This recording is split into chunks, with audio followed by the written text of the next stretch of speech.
Bon, voilà, bonjour. Donc, c'est notre premier cours de chimie générale et c'est sur la classification périodique. Donc, notre programme de chimie générale commence effectivement à partir de ce chapitre. Avant d'arriver à la classification périodique, donc, on va parler de l'atome. Donc, pour avoir une idée de la structure de l'atome, on va examiner dans cette diapositive à peu près la taille de cet atome. Donc, vous voyez, si on part de la matière ici, qui est un glaçon constitué d'eau, la taille de ce glaçon est de 4 cm. Donc, c'est de l'ordre de 10 puissance moins 2 mètres. L'eau est une molécule constituée de 2 atomes d'hydrogène et d'un atome d'oxygène, dont la taille est de 4 10 puissance moins 10 mètres, donc à peu près l'ordre de l'angstrom. Si on va vers le noyau, vers l'atome, pardon, c'est l'ordre du nanomètre. L'atome, tel que vous le voyez, est constitué d'un noyau et d'un nuage électronique. Si on descend un peu plus vers le noyau, on trouve que sa taille, elle est de l'ordre du femtomètre, donc 10 puissance moins 15 mètres. Ceci pour vous donner une idée de la taille de l'atome. Et pour vous dire aussi que jusqu'à ce jour, il n'y a aucune technique expérimentale qui nous permet de visualiser cet atome. D'où le fait qu'il y ait beaucoup de modèles atomiques, beaucoup de théories qui ont essayé d'expliquer la structure de cet atome. Alors, on sait aujourd'hui que l'atome est constitué d'un noyau autour duquel gravitent les électrons. La taille de l'atome est de l'ordre de l'angstrom. La taille de l'électron est de l'ordre de 10 puissance moins 18 mètres. Donc, l'électron, 18 mètres. Donc, l'électron est très, très petit. Le noyau, lui, il est constitué de neutrons et de protons. La taille du noyau est de 10 puissance moins 14 mètres. Et on peut aussi aller plus loin dans la structure de ce noyau.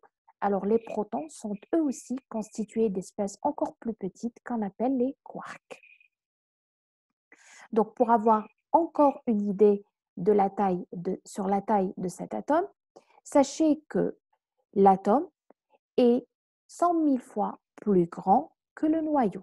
C'est-à-dire, si on peut ramener à peu près l'atome à notre échelle pour mieux comprendre, si le noyau avait un diamètre de 2 cm, l'atome aurait un diamètre de 2 km.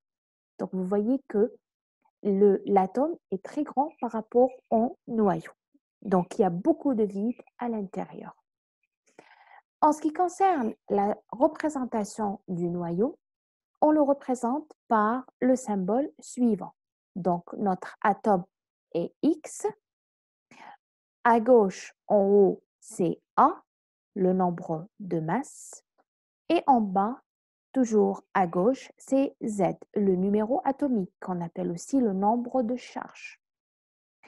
Le nombre de charges Z est égal au nombre de protons, il est aussi égal au nombre d'électrons. Le numéro de masse ou le nombre de masse, qui est le nombre de nucléons, est égal au nombre de protons plus nombre de neutrons. Je rappelle que le nombre de protons, c'est Z. Le nombre de neutrons, c'est N. Et A, c'est la somme, c'est le nombre de nucléons. Z, le nombre de protons, c'est aussi égal au nombre d'électrons. Maintenant, on va vers l'évolution historique du modèle atomique. Le premier qui a utilisé le mot atome, c'était Démocrite. C'était 5 siècles avant Jésus-Christ. Pour Démocrite, la matière est constituée de briques. Cette brique que Démocrite a appelée atomos. Atomos qui en grec signifie insécable. Ça veut dire une partie qu'on ne peut plus détruire, c'est-à-dire l'entité la plus petite qu'on ne peut pas casser. Après Démocrite, vient Aristote. Mais à cette époque-là, les concepts étaient beaucoup plus philosophiques parce qu'on parlait d'air, on parlait d'air, de feu, et donc c'était des concepts philosophiques. Ce n'est que des siècles après que Lavoisier arrive avec les expériences. Lavoisier qui est le père de la chimie, d'accord? Donc pour Lavoisier, il n'y a plus de théories qui ne sont pas démontrées par l'expérience. Donc, on revient vers notre atome. Donc, vers les années 1800, Dalton, qui remet sur la table le mot atome. Pour Dalton, l'atome est compact. C'est comme une boule de billard. Donc, ça, c'est la théorie de Dalton. Quelques années plus tard, Thomson, J.J. Thomson, donne son nouveau modèle. Pour lui, il reste sur la définition de Dalton. L'atome est compact, mais il est chargé positivement avec à l'intérieur des entités chargées négativement. D'ailleurs, on fait ressembler à l'époque l'atome à un gâteau au raisin. D'ailleurs, on l'appelle le pudding de Thomson. Alors, pudding, ça veut dire que vous avez un gâteau au raisin.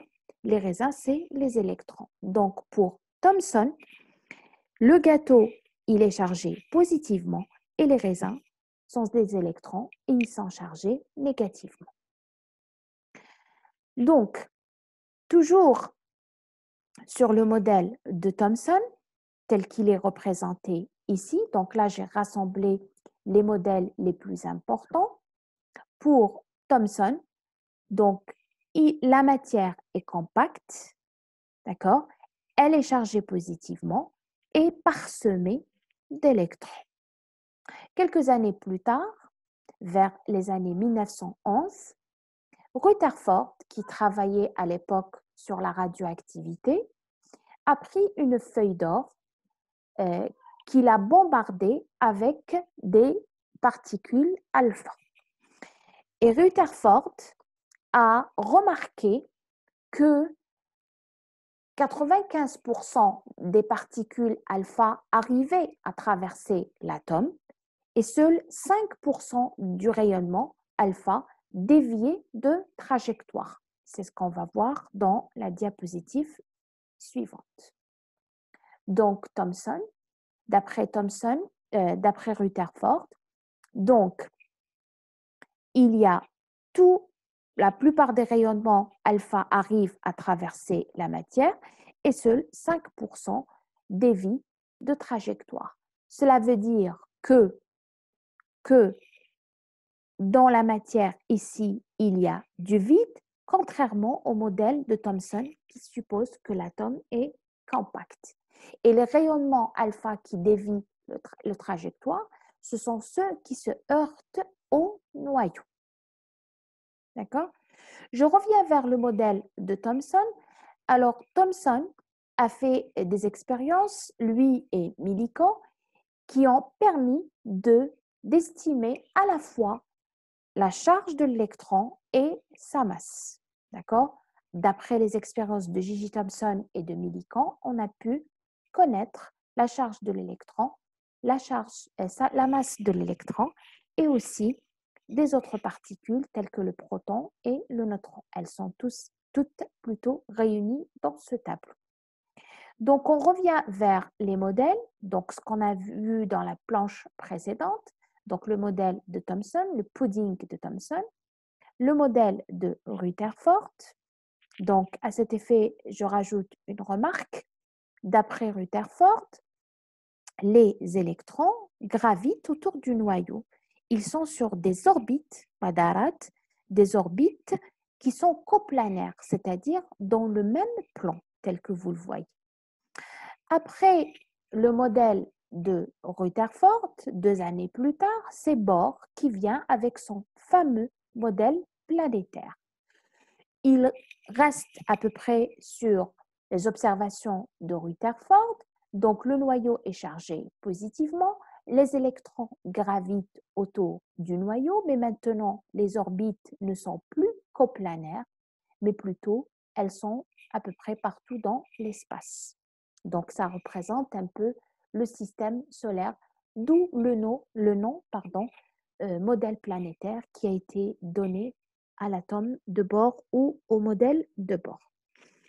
Donc Bohr n'a pas fait que donner un modèle de l'atome, il a aussi réussi à quantifier l'énergie de l'électron. Alors pour lui, l'électron n'occupe pas tous les niveaux, c'est-à-dire il y a quelques orbites permises pour l'électron et chaque orbite est caractérisée par son énergie. Et donc, grâce au modèle de Bohr, on a pu expliquer certains phénomènes qui, jusque-là, n'avaient pas d'explication, comme par exemple l'absorption ou l'émission de la lumière ou du rayonnement par la matière. Donc, d'après Bohr, un électron, lorsqu'il passe d'une orbite inférieure à une orbite supérieure, il doit absorber de l'énergie. D'accord?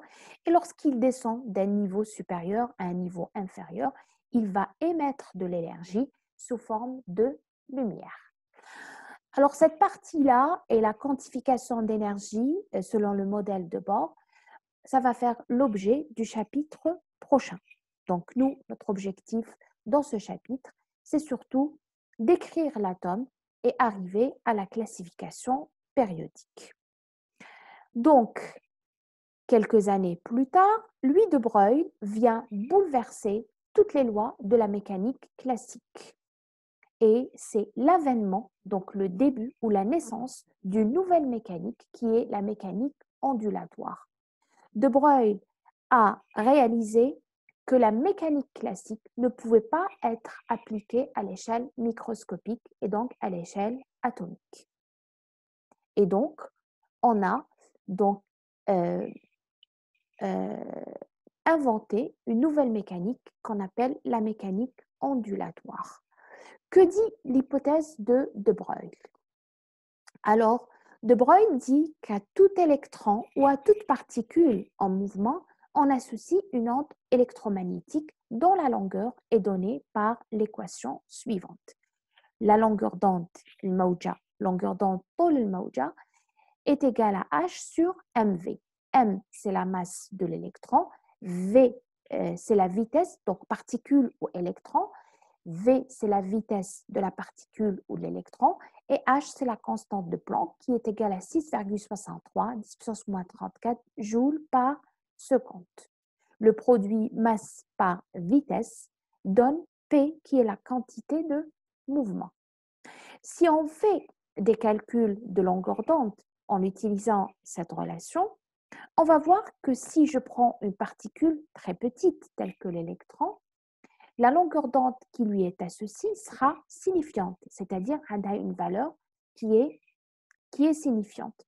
Maintenant, si vous refaites le calcul de lambda pour un humain, dont la masse est de 60 kg par exemple, et dont la vitesse est de 10 km/h, vous allez voir que la longueur qu'on lui associe est insignifiante. Cela veut dire que plus la particule est petite, plus la longueur d'onde qu'on lui associe devient importante.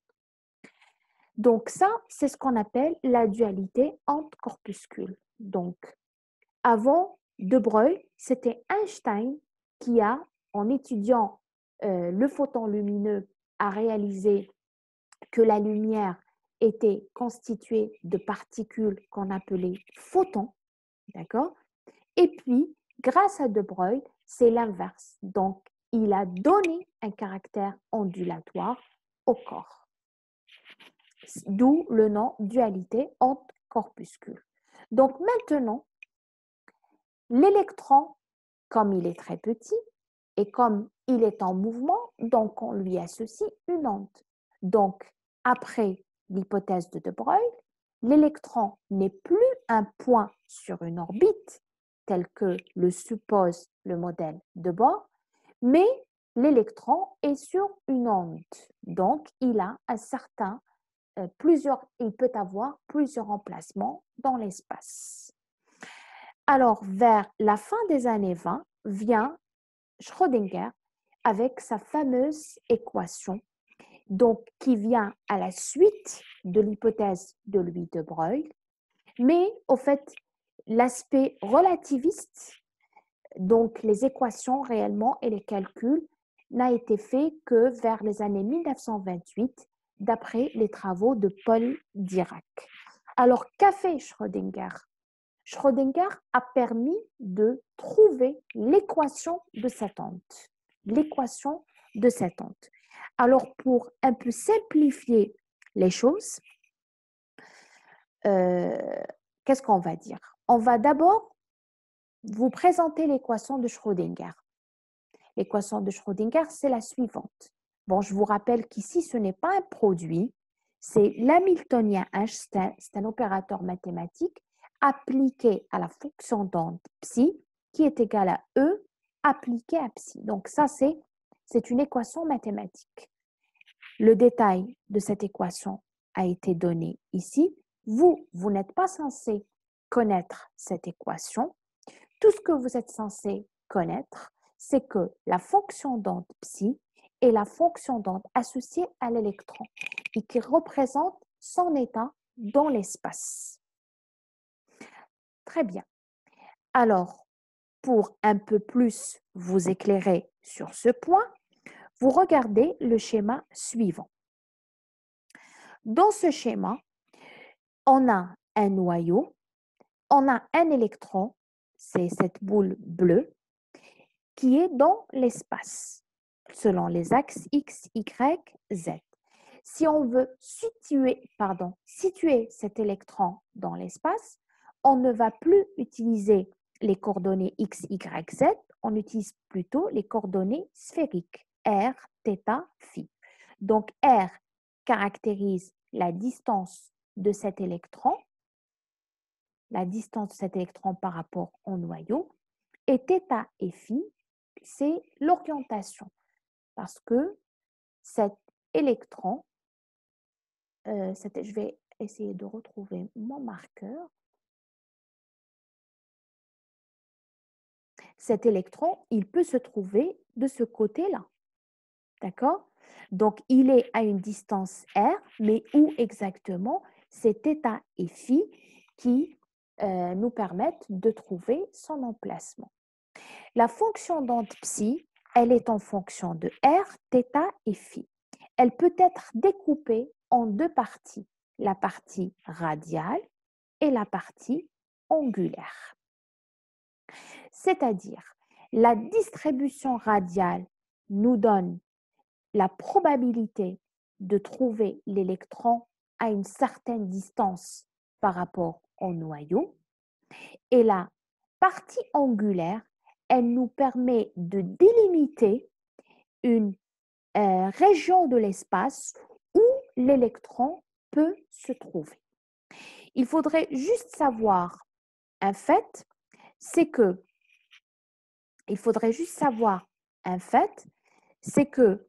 la fonction d'onde psi, elle n'a pas de signification physique. La fonction d'onde psi n'a pas de signification physique.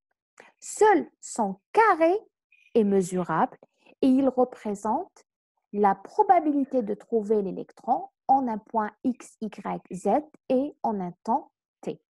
Donc, psi carré, c'est lui qui représente l'orbital. L'orbital, c'est l'endroit où se trouve l'électron. L'orbital, c'est l'endroit où se trouve l'électron.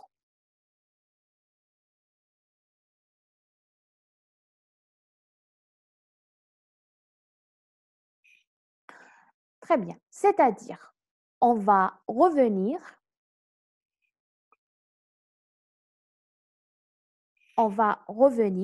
par exemple, on va plutôt prendre l'exemple suivant. Voilà, donc là, si vous examinez ici, par exemple, pour une orbitale ns, on va voir tout à l'heure c'est quoi cette orbitale ns. Ça, c'est la partie radiale. Ça veut dire que vous voyez que plus ici, c'est le rayon. Ça veut dire que plus vous vous éloignez du noyau, plus vous n'allez pas, c'est-à-dire qu'il n'y a plus d'électrons ici, vous voyez, donc là, ça descend. Maintenant, à une certaine distance, là, la probabilité de trouver l'électron devient importante. Donc ça, c'est la partie radiale.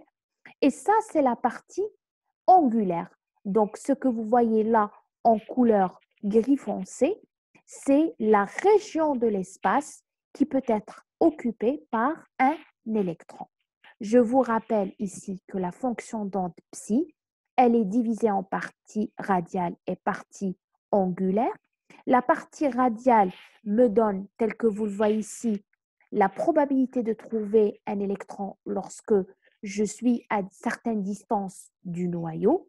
Et la partie angulaire que vous voyez là, elle me donne la géométrie, c'est-à-dire la parcelle de l'espace qui est occupée par cet électron. Est-ce que je suis censée connaître l'équation de Schrödinger ou sa résolution? Non.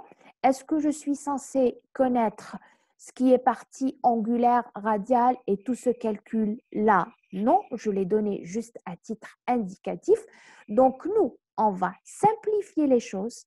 On va vous dire que la fonction d'onde psi, elle représente quoi? Elle représente une orbitale atomique. L'orbitale atomique, c'est l'endroit où se trouve l'électron, parce que rappelez-vous, l'électron maintenant n'est plus un point sur une orbite, plutôt dans une orbitale. Orbite Madar, orbitale Felek. Donc, c'est deux notions différentes. Maintenant, la fonction d'onde psi, elle est en fonction de R, θ et phi. Nous, on n'a pas besoin d'utiliser ces coordonnées. On va dire que la fonction d'onde psi, elle dépend de nombres quantiques qu'on appelle n, l et m. Regardez ici, la partie radiale, elle dépend de n et de l, et la partie angulaire, elle dépend de l et de ml. C'est-à-dire, pour simplifier les choses, on va dire psi est fonction de nombres quantiques n, l et m. C'est pour ça qu'on la note psi n, l, m. Et psi n'a pas de signification physique.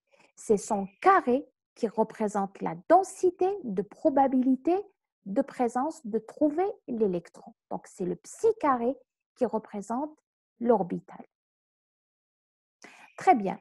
Maintenant, ce que je suis censée savoir, c'est que en fonction des nombres quantiques, on va avoir différentes régions et différentes géométries de l'espace, c'est-à-dire donc différentes représentations d'orbitales atomiques. Donc, il faudrait savoir qu'il y a ce qu'on appelle des orbitales S qui sont sous forme de sphères centrées autour du noyau, tel que vous le voyez. Ça, c'est une orbitale S. Il y a des orbitales F qui sont sous forme d'altères et ils sont de part et d'autre du noyau. Et l'orbitale D, elle comporte souvent 4 lobes et le noyau est au milieu. Pour mieux visualiser tout ça, je vous ai ramené ce schéma. Donc ça, c'est une orbitale S, ça, c'est des orbitales P, et ça, c'est des orbitales D, et ça, c'est des orbitales F. D'accord? Maintenant, comment a-t-on abouti à ces géométries? C'est en faisant des calculs de psi carré, c'est-à-dire à chaque fois, on faisait varier les nombres quantiques grâce à des logiciels informatiques et on a trouvé ce genre de schéma. Ça, c'est un schéma. Mais réellement, le logiciel, il donne des nombres tels que vous les voyez maintenant. Vous voyez ici, en bas, ça n'apparaît pas, c'est les nombres quantiques. À chaque fois, dans l'équation que vous avez vue ici ou là, à chaque fois qu'on change les nombres quantiques, on obtient une géométrie donnée. C'est-à-dire que ce ne sont pas des schémas qu'on a réellement vus, parce que je vous ai dit tout au début qu'il n'y a aucun appareil qui permet de mesurer, plutôt d'observer réellement l'atome. Donc ça, c'est des modèles, c'est des théories et c'est des calculs théoriques. Très bien. Donc, comme on a dit que la fonction est caractérisée par les nombres quantiques n, l et m, donc pour trouver où se trouve l'électron, trouver dans quel type d'orbital atomique il est, il faudrait connaître ces nombres quantiques. Donc, on va aller tout de suite définir ces nombres quantiques. Alors, au fait, on peut dire que notre cours, ou l'essentiel de notre cours, commence à partir de ce point. Alors, les nombres quantiques, ce sont des ensembles de nombres qui définissent l'état quantique d'un électron. Ils permettent aussi de retrouver l'orbital atomique. Alors, il y a 4 types de nombres quantiques. Le nombre quantique principal, n, le nombre quantique secondaire ou azimutal, L, le nombre quantique magnétique, Ml, et le nombre quantique de spin magnétique, Ms. Les nombres quantiques N, L, M ont été introduits par la théorie de Bohr et Sommerfeld, et puis elles ont été retrouvées par l'équation de Schrödinger. Alors, le calcul effectué d'après la théorie de Bohr sur les énergies et les nombres quantiques, on va le voir dans le chapitre prochain. On commence par le nombre quantique principal. Le nombre quantique principal, qu'on note n, il identifie la couche électronique ou la couche principale. En fait, il faudrait vous rappeler qu'il y a ce qu'on appelle la couche principale que vous avez vue au lycée. Donc, on vous a dit que vous avez un noyau et autour duquel il y a des couches électroniques, d'accord, qu'on appelle donc, que vous avez appelé K, L, M, etc. D'accord? Donc, le nombre quantique principal n, il caractérise la couche. Vous voyez ici, lorsque n est égal à 1, c'est la couche K. Lorsque n est égal à 2, c'est la couche L. n est égal à 3, c'est la couche M, et ainsi de suite. Toutefois, maintenant, on a dit que l'électron se trouve dans une orbitale atomique. Donc, il se trouve dans une couche, mais en plus de se trouver dans une couche, il se trouve dans une orbitale atomique qu'on appelle aussi sous-couche. Pour trouver le type d'orbital atomique ou de sous-couche, on doit utiliser le nombre quantique secondaire qu'on va voir tout à l'heure. Je voudrais juste vous faire remarquer que le nombre quantique principal n est strictement positif. C'est un entier strictement positif. Donc 1, 2, 3, 4, etc. Donc l'électron est sur une couche, mais comme l'électron, on lui associe une onde, d'accord? Et la fonction d'onde va nous donner une région de l'espace où il y a de fortes probabilités de trouver l'électron. Et cette région de l'espace où se trouve l'électron, c'est ce qu'on appelle la sous-couche ou qu'on appelle aussi orbitale atomique. Alors, pour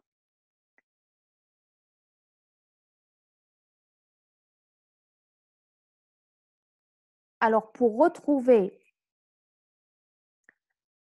l'orbitale atomique, on va utiliser le nombre quantique secondaire. Alors, le nombre quantique secondaire, L, ou nombre quantique azimutal, donc, il caractérise la sous-couche, tel qu'on vient de le dire, et il donne le type d'orbital atomique. Donc, une sous-couche est appelée aussi orbital atomique. Sous-couche ou orbital atomique. Donc, on a 4 types de sous-couches ou d'orbital atomique. La sous-couche S, sharp, la sous-couche P, principale, et la sous-couche D, diffuse, et la sous-couche F, fondamentale. Donc, nous, on va oublier ces noms. On va juste utiliser les lettres S, P, D, F. D'accord? Donc, S, P, D, F représentent les orbitales atomiques ou la sous-couche. Alors, selon la valeur de L, on peut connaître l'orbital atomique ou la sous-couche. Alors, pour L est égal à 0, c'est la sous-couche S. Pour L est égal à 1, c'est la sous-couche P. Pour L est égal à 2, c'est la sous-couche D. Pour L est égal à 3, c'est la sous-couche F.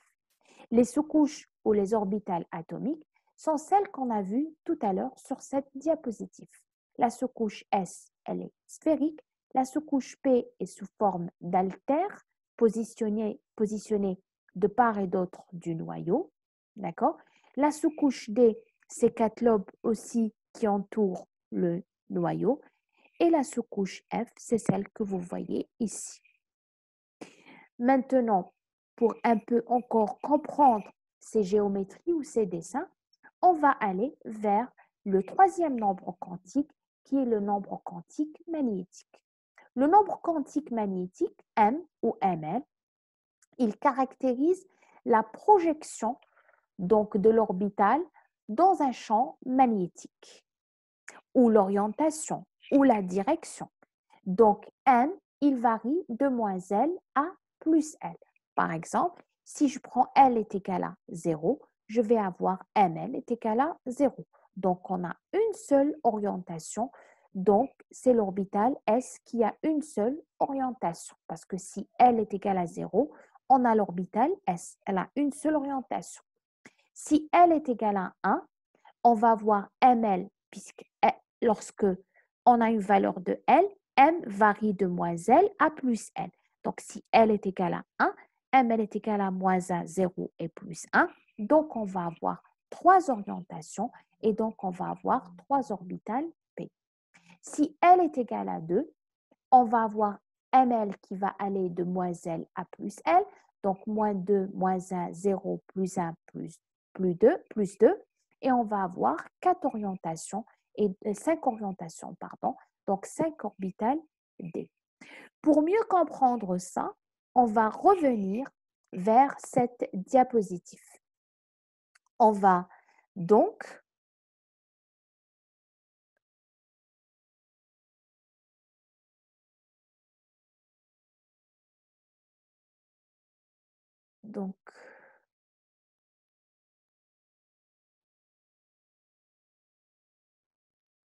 je reprends mon marqueur.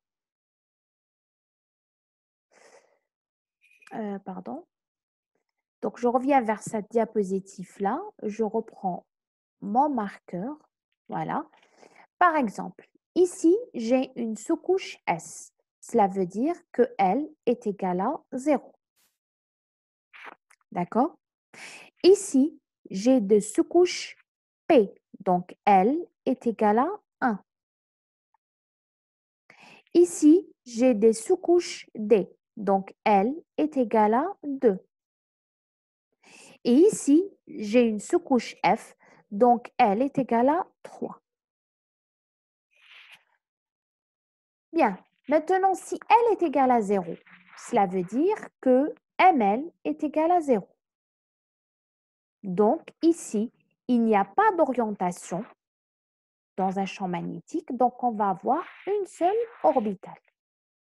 Par contre, si L est égal à 1, ML va prendre 3 valeurs. ML va prendre 3 valeurs. Moins 1, 0 et 1. Donc, on va avoir 3 orientations. La P-1, vous le voyez, les chiffres qui sont en bas, la P0 et la P1. Ce qui caractérise les orientations des orbitales P selon l'axe des X, selon l'axe des Z et selon l'axe des Y. Et donc, c'est pour ça que parfois on les nomme PX PY et PZ. PZ, pardon, et PY. 3 orientations. Maintenant, si L est égal à 2, vous allez avoir ML qui va être égal moins 2, moins 1, 0, 1 et 2. C'est ce que vous voyez ici. Moins 2, moins 1, 0, 1 et 2. Et ainsi de suite pour les autres. Pour L est égal à 3, ML, c'est moins 3, moins 2, moins 1, 0, 1, 2 et 3. Très bien. Maintenant, comme ces schémas sont encombrants et qu'on ne peut pas s'amuser à chaque fois qu'on veut représenter une structure électronique, redessiner ces orbitales, donc qu'est-ce qu'on va faire? On va utiliser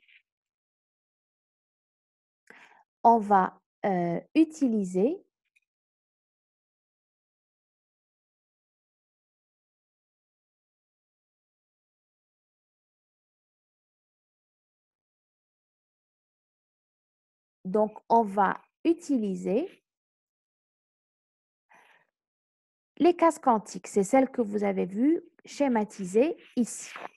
Donc, puisqu'on a une seule orbitale S, donc on représente une seule case quantique, c'est pour ne pas redessiner les schémas qu'on a vus tout à l'heure.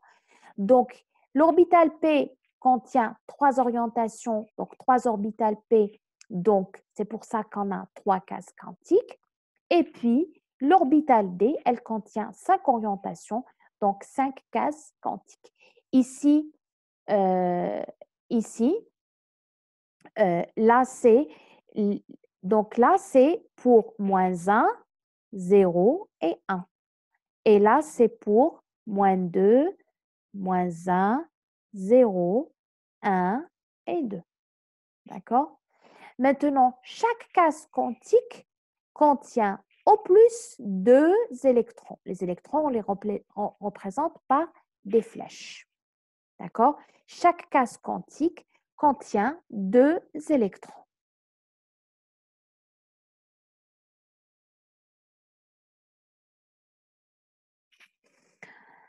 Le dernier nombre quantique, c'est le nombre quantique magnétique de spin. Donc, il caractérise l'orientation de l'électron maintenant, non pas de l'orbital. Donc, le nombre quantique magnétique de spin peut prendre 2 valeurs, plus 1,5 et moins 1,5.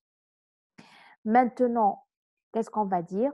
On va dire que l'électron peut avoir soit un spin positif, soit un spin négatif. Très bien. Et 2 électrons, ça c'est une remarque très importante, ne peuvent pas avoir 4 nombres quantiques identiques. On va le voir tout à l'heure pourquoi.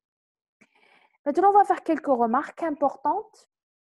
On va dire à chaque électron dans un atome aura sa description quantique assurée par un quadruplé, ruba'i, unique de nombres quantiques N, L, M, S ou MS. Une couche au niveau énergétique peut contenir 2 n au carré électrons. Et les orbitales d'une même sous-couche ont la même énergie.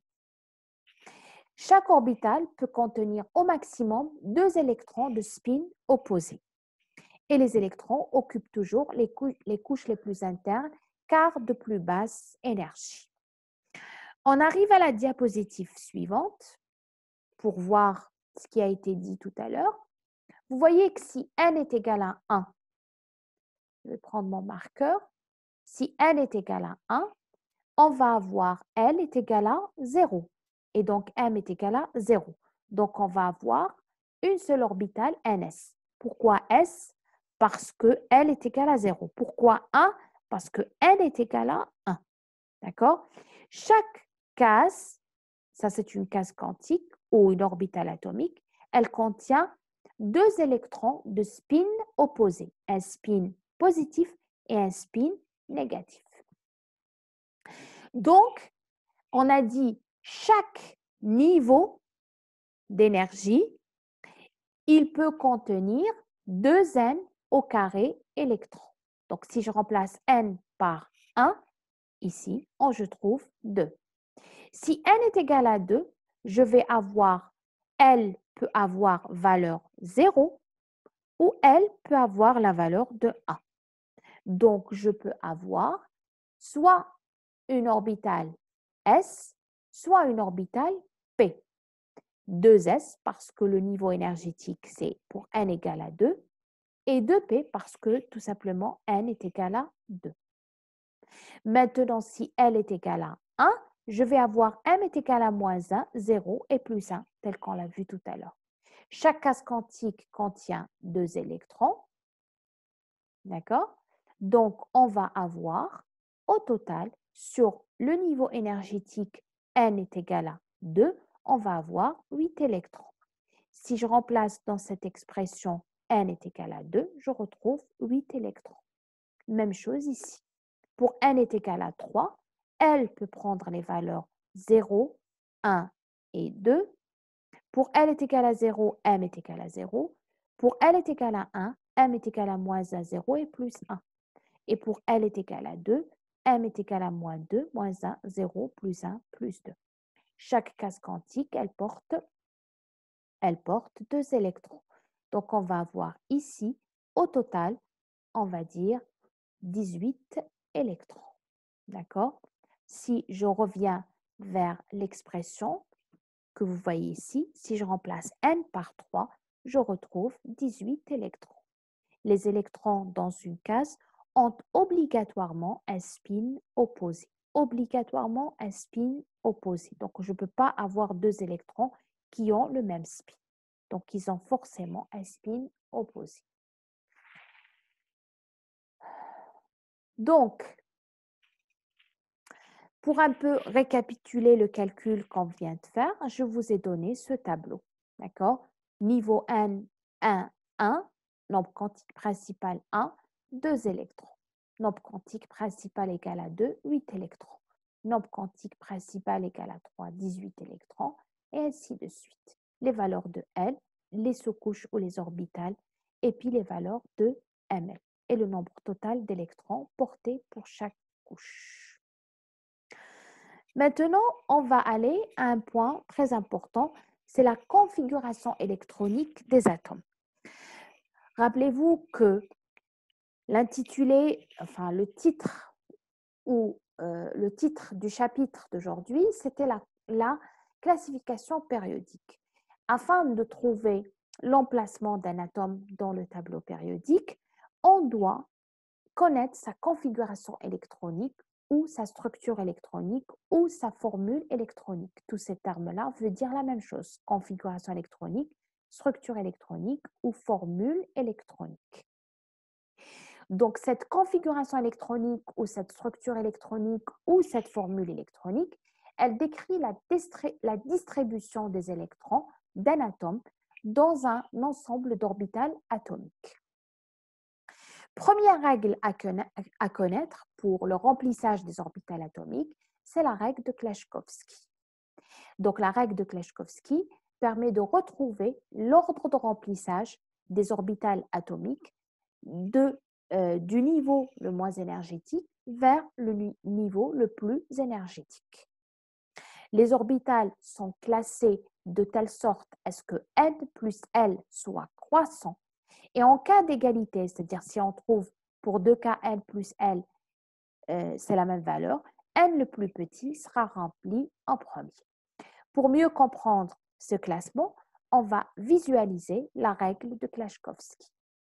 Donc, ça, c'est la règle de Klashkovsky, c'est la suivante. Donc, c'est cet ordre-là, ns, 2s, suivent les flèches, ns, 2s, 2p, 3s, 3p, 4s, 3d, 4p, 5s, 4d, 5p, 6s, 4f, 5d, 6p, 7s, 5f, 6d, 7p. Donc, vous remarquez ici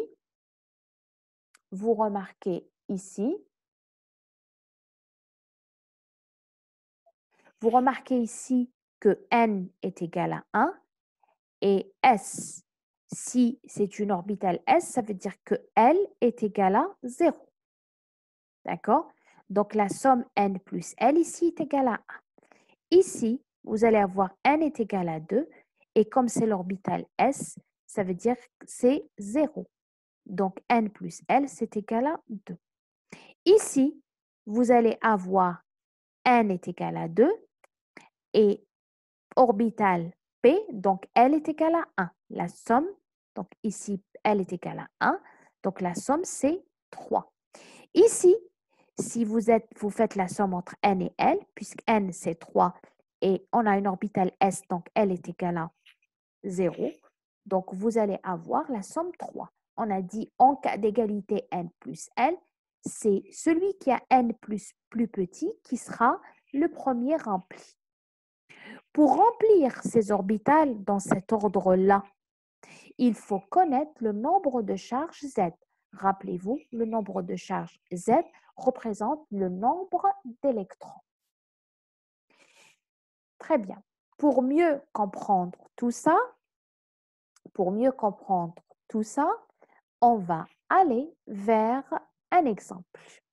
Donc, si je prends l'exemple suivant, je prends l'argent Ag avec Z47, donc il a 47 électrons, et je prends l'ordre des orbitales atomiques tel qu'il a été donné par la règle de Klashkovsky.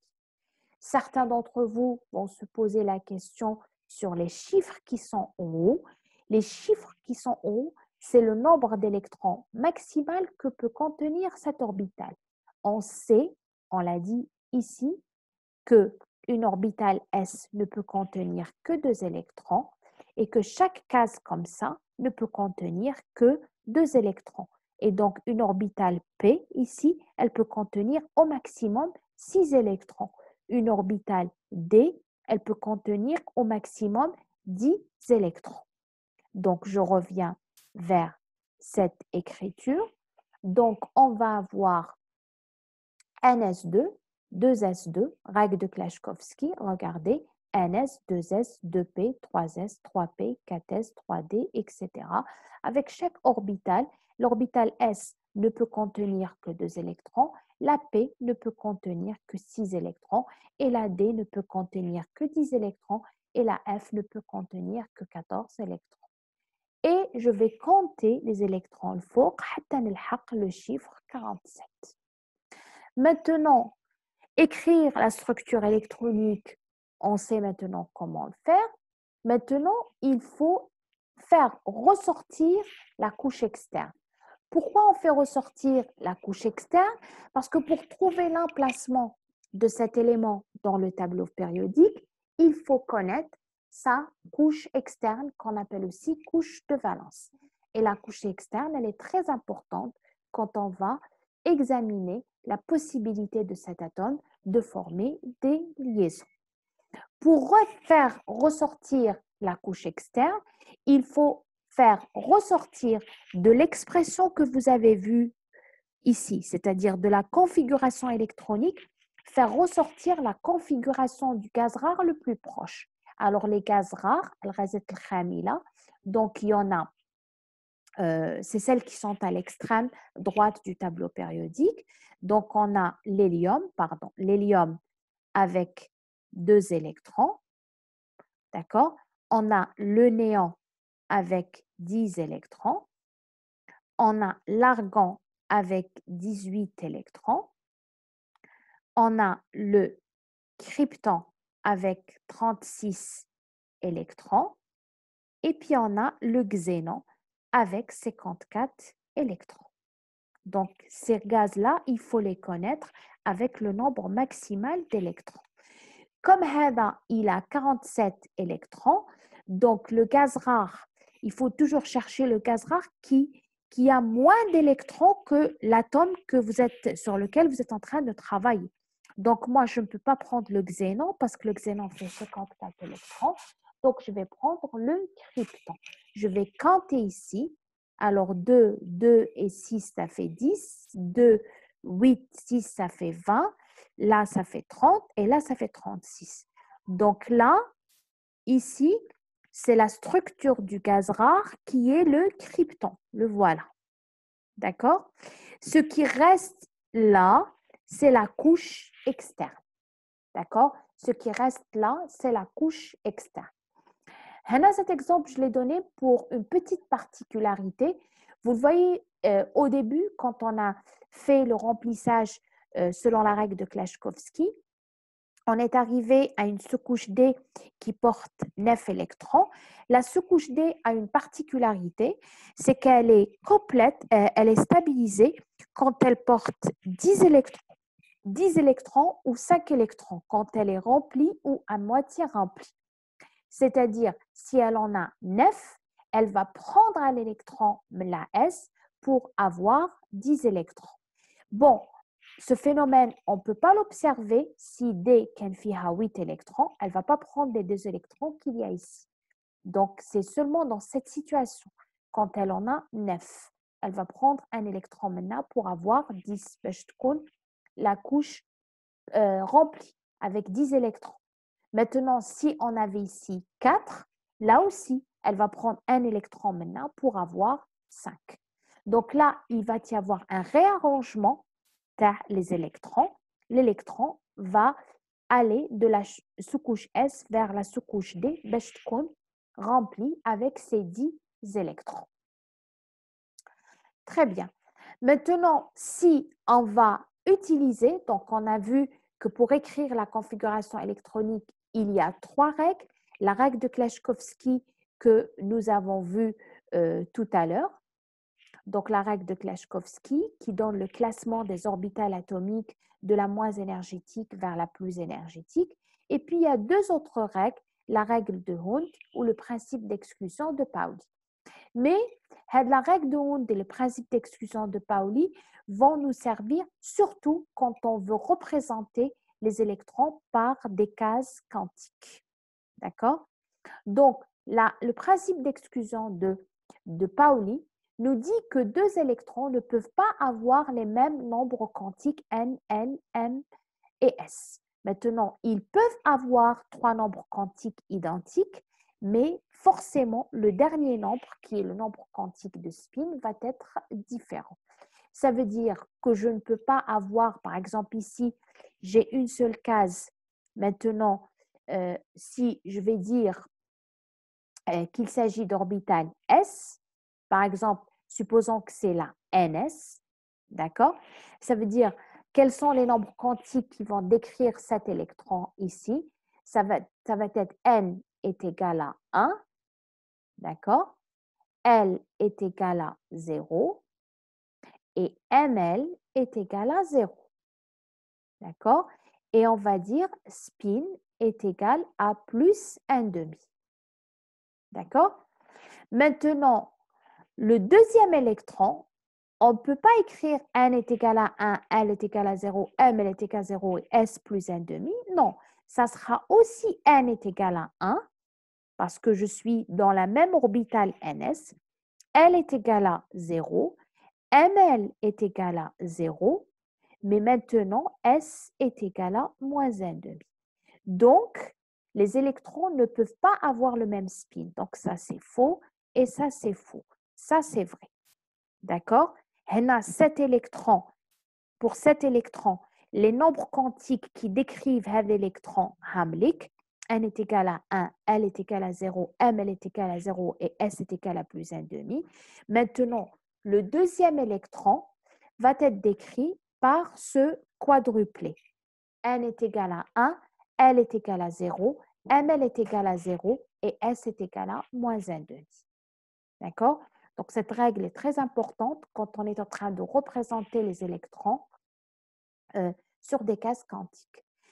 La règle de Hund nous dit, donc il y a 2 règles dans la règle de Hund, il faut utiliser le plus grand nombre d'orbitales dans une sous-couche. D'accord? Et il faut que les arrangements comportent le plus grand nombre de spins parallèles. C'est-à-dire, je vais prendre un exemple. Supposons que j'ai l'oxygène. Je sais que l'oxygène a 8 électrons. Son Z est égal à 8. Si je veux écrire sa configuration électronique selon la règle de Klashkovsky, ça sera NS2, 2S2 et 2P4. Si je veux les représenter par des cases quantiques, ça sera une case pour la NS, une deuxième case pour la 2S,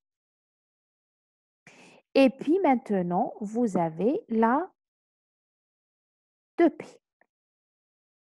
D'accord? Je vais mettre maintenant les électrons. Principe d'exclusion de Pauli, on sait que chaque case quantique ne peut prendre que 2 électrons. Donc, je vais mettre 2 électrons ici.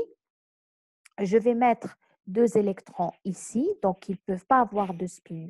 Le même spin, c'est des spins opposés. Et ici, il me reste 4 électrons de l'orbital P. Quand je viens les mettre ici, je fais ça. J'occupe le maximum de cases avec un spin positif et puis je retourne avec un spin opposé. D'accord? Donc, je ne peux pas, par exemple, faire ça. Je dois faire ça. Et je ne peux pas faire ça. Je dois d'abord donner des spins parallèles et puis retourner s'il y a encore plus d'électrons. D'accord? Donc, maintenant, pour mieux voir tout ça, je vous ai ramené quelques exemples. Voilà. Par exemple, l'hydrogène, c'est NS, une seule case quantique. L'hélium, c'est NS2. Maintenant, pour le lithium, c'est 3 électrons NS2, 2S1. Vous voyez ici, les nombres quantiques, 2 électrons ne peuvent pas avoir les 4 nombres quantiques identiques. Alors, vous voyez là, sur un même atome, hein, pas sur 2 atomes différents, sur un même atome. Vous voyez ici, ils peuvent avoir les 3 nombres quantiques identiques, mais des spins différents. Maintenant, on va voir ici, par exemple, voilà, dans le cas du beryllium, vous voyez ici, pour un même atome, 2 électrons ne peuvent pas avoir les 4 mêmes nombres quantiques identiques. Ils peuvent avoir 3 nombres quantiques identiques, mais dans ce cas-là, forcément, des spins opposés. D'accord? Maintenant, une petite remarque. Quand une substance tous les électrons sont appariés, comme ça c'est des électrons appariés. Ça, c'est un électron non apparié. Rololo, un électron célibataire. Ça, c'est des électrons appariés. Ça, c'est un électron non apparié. Quand tous les électrons sont appariés, comme c'est le cas ici, on dit que cet atome est diamagnétique. Maintenant, s'il y a un électron célibataire, comme c'est le cas ici ou là, on dit que cette substance ou cet atome, il est paramagnétique. Maintenant, la prochaine partie du cours va porter sur la classification périodique.